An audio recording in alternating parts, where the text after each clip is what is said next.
Hi everybody, welcome back to our channel. This is part 2 of the weird, wacky, and wonderful things that can happen when you are Black and bilingual. You can actually watch them in either order, but I think it would just be really cool for you to get the full experience from 1 to whatever number we get to. I'll just pop them up on the screen because at this point I forget.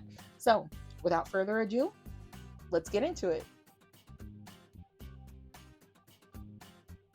1000% yes.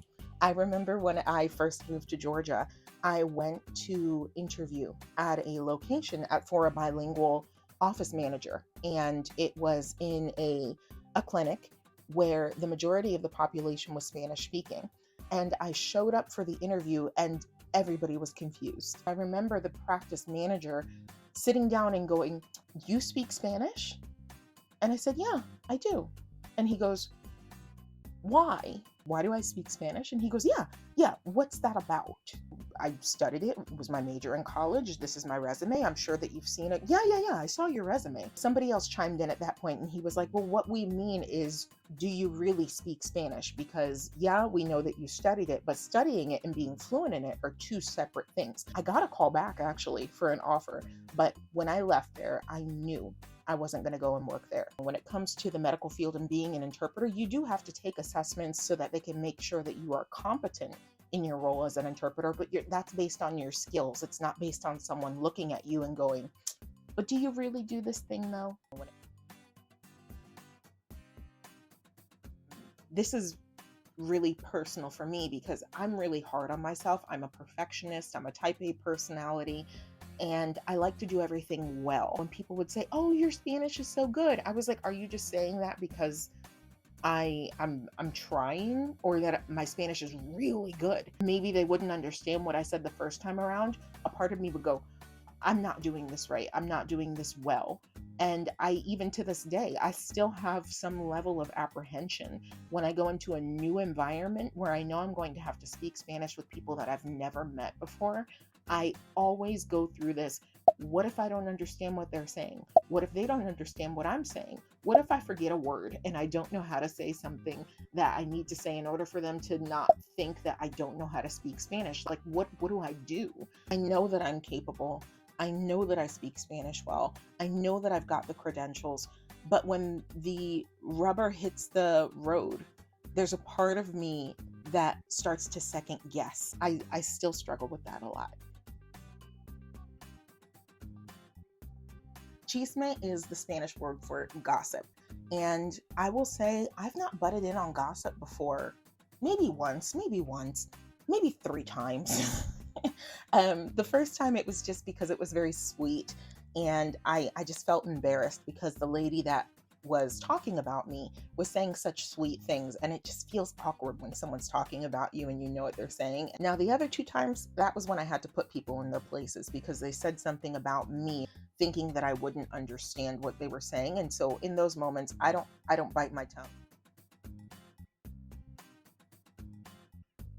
That doesn't happen to me very often. And it's only happened maybe twice for me with my family. The first time I was in high school and I was still living at home in New Jersey. We had a landscaping company come to our neighborhood, and there was someone with a leaf blower, and they had blown this huge rock into our patio glass door, and it had shattered. When my dad went out to talk to the guy, he didn't speak English, he spoke Spanish. So my dad was like, "Krista, get out here." And that was the first time I was ever put in a situation where I needed to interpret for someone. When somebody is trying to expose themselves to Spanish music, or Spanish language music rather, people often ask me, "Who do you recommend that I listen to?" Because I listen to everybody.